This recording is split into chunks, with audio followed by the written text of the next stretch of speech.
नूरपुर विधानसभा क्षेत्र में विकास कार्यों की रफ्तार को लेकर गंभीर सवाल खड़े हो गए हैं। पूर्व प्रशासनिक अधिकारी एवं रणजीत बख्शी जनकल्याण सभा के अध्यक्ष किल बख्शी ने विधायक रणबीर सिंह निक्का की कार्यप्रणाली पर तीखा हमला बोलते हुए कहा कि पिछले 2 वर्षों से विधायक प्राथमिकता योजना के तहत एक भी प्रस्ताव सरकार को नहीं भेजा गया। इसका सीधा नुकसान नूरपुर को हुआ है और करीब 16 अहम विकास परियोजनाएं अधर में लटक गई है। प्लानिंग डिपार्टमेंट है, उसकी वेबसाइट से हमने डिटेल्स निकाली हैं और ये डिटेल्स आज हम नूरपुर की जनता के सामने लाना चाहते हैं।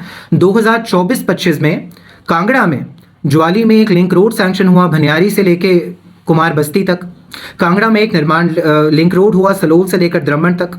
फतेहपुर में काम हुआ, देहरा में काम हुआ, जसवा परागपुर में काम हुआ। सिर्फ एक जगह काम नहीं हुआ, नूरपुर, क्योंकि ये देखिए क्या लिखा है, माननीय विधायक से स्कीम प्राप्त होने पे शामिल की जाएगी। आपने स्कीम नहीं भेजी सर। आज तक आपने रोड्स एंड ब्रिजेस के निर्माण के लिए जो 2 प्रोजेक्ट्स भेजने थे 2024-25 के, आपने नहीं भेजे। और ये तो सिर्फ एक चीज है, ट्रांसपोर्ट माननीय विधायक से स्कीम प्राप्त होने पे शामिल की जाएगी।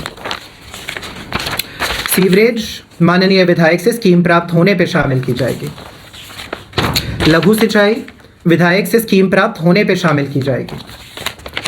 हमें लगा शायद इस साल भेजी होंगी, तो हमने 2025-26 का डाटा निकाला। माननीय विधायक से स्कीम प्राप्त होने पे शामिल की जाएगी।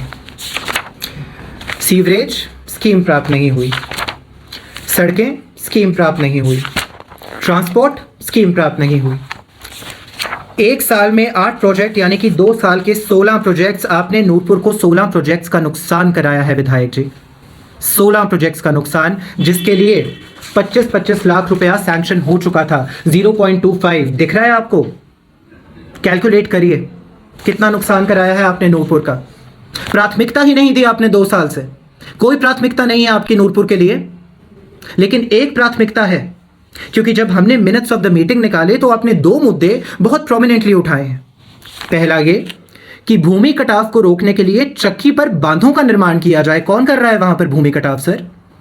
किसके क्रैशर है, किसके पास लाइसेंस है? और आपके द्वारा काटी गई भूमि के ऊपर बांधों का निर्माण सरकार क्यों करे?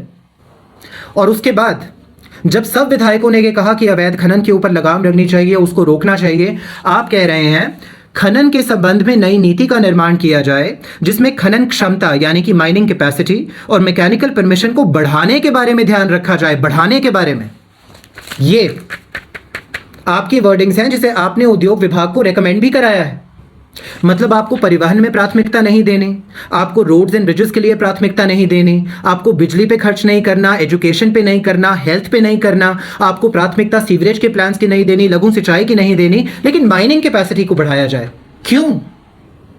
किसका इंटरेस्ट सर्व हो रहा है यहां पर? आपका, हमारा या नूरपुर का? शौक के लिए बने हैं आप विधायक या नूरपुर के विकास के लिए? किस जिम्मेदारी को निभा रहे हैं आप? बेटा कहते हैं ना आप अपने आप को? बेटा इस प्रकार के संस्कारों के साथ ये काम नहीं करता सर। यदि आप बेटे होते तो आप नूरपुर के लिए सोचते, माइनिंग कैपेसिटी को बढ़ाने की रिकमेंडेशन उद्योग विभाग को ना देते। खैर, अब हम आते हैं एक अंतिम चीज पे, जो है आपकी निजी संपत्ति। हमने हमेशा के कहा है कि हम इसके ऊपर कभी कमेंट नहीं करना चाहते, क्योंकि किसी की पर्सनल संपत्ति से हमें कोई लेना देना नहीं है। लेकिन आपके कारिंदे सर, जो अपने आप को आपका हितैषी कहते हैं, वो लोग बार बार हर जगह पे ये पब्लिसाइज करते हैं। आप भी कहते हैं कि मैं अपनी निजी संपत्ति से दान करता हूं, निजी संपत्ति से दान करता हूं। चलिए छोड़िए, आपने जहां जहां दंगलों में, ब्यूटी पार्लर्स में, ब्यूटी सलून्स में, दुकानों में, खेल मेलों में जो जो भी आपने दान किया है, लोगों का श्रेय लेने का प्रयत्न किया है, मैं मान लेता हूं कि वो सब कुछ आपने अपनी तनख्वाह से किया, अपने वेतन से किया। उस चीज को साइड में रख दीजिए, उसे हम कैलकुलेट ही नहीं कर रहे। हम कैलकुलेट कर रहे हैं सिर्फ जो आपने क्लेम किया है।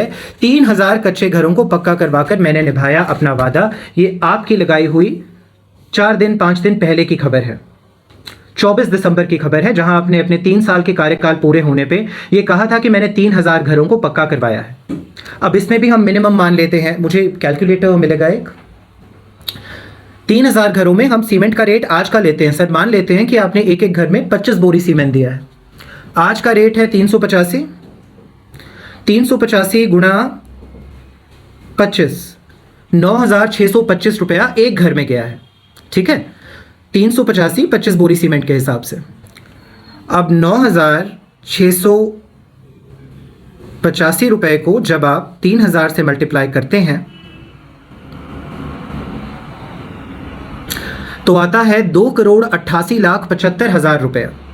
यानी कि 2,88,75,000 रुपया आप सिर्फ इन 3,000 घरों के निर्माण में सिर्फ सीमेंट दे के खर्च कर चुके हैं। हालांकि आपने वादा सरिये, ईंट, बजरी, रेत सब चीज़ों का किया था, पर हम अगर सिर्फ सीमेंट की कैलकुलेशन करें तो वो यहाँ तक आती है। लेकिन सर, ये याद है आपको इलेक्शन का एफिडेविट 2020-21 में भरा था, आज भी इलेक्शन कमीशन की वेबसाइट पर मौजूद है। इसके पेज नंबर 2 पे आपने ये क्लेम किया है कि 2020-21 में जब आप एमएलए बने तो आपकी annual income except agricultural income, यानी कि खेती बाड़ी से, सिंचाई से जो आपकी इनकम होती है, इसके अलावा आपके सारे बिजनेसेस की और आपकी पर्सनल जो इनकम है वो है 8,56,860 रुपया एक वर्ष की। अगर हम माननीय भाभी जी की इनकम को भी इसमें इंक्लूड करें जो कि इस वर्ष में 9,12,000 थी, तो तकरीबन 17,69,030 रुपया बनता है। यानी कि आप और आपके स्पाउस जिनके नाम पे आपकी अलग अलग संपत्तियां हैं, आप लोग कुल मिलाकर लगभग 17 लाख रुपया साल का कमाते हैं। तो जो व्यक्ति 17 लाख रुपया साल का कमाता है वो 2,88,30,00,000 रुपए का खर्चा कहां से कर रहा है सर? ये सफेद पोशी है या काला धन, ये फैसला मैं जनता के ऊपर छोड़ता हूं। लेकिन एक बात मैं अंत में साफ कर देता हूं कि नूरपुर को उसका हक दिलवाने के लिए, नूरपुर के साथ अन्याय ना हो, उसके साथ भेदभाव ना हो, उसके साथ कोई भी व्यक्ति अपनी बेवकूफ़ी के कारण, अपनी जिम्मेदारी ना समझने के कारण अन्याय करे, ये हमने ना पहले होने दिया ना हम आज होने देंगे। अब ये मत सोचिएगा कि जो आपके बचे हुए 2 साल हैं, इन 2 सालों में आपके ऊपर नज़र नहीं रखेगी, कड़ी नज़र रखी जाएगी। पब्लिक रिसोर्सेज में जो फंड्स आपने स्पेंड किए हैं उसमें एक एक पैसे का हिसाब हम हर वर्ष आपसे लेंगे सर। कोशिश यही करिएगा कि अपने बचे हुए समय में, अपने बचे हुए कार्यकाल में नूरपुर के साथ और अन्याय ना करें। जय श्री राम, धन्यवाद। इन आरोपों पर जब विधायक रणवीर सिंह निक्का से संपर्क किया गया तो उन्होंने संक्षिप्त प्रतिक्रिया देते हुए कहा कि इसका जवाब मैं नहीं, नूरपुर की जनता उन्हें देगी। नूरपुर से ऋषि महाजन की रिपोर्ट।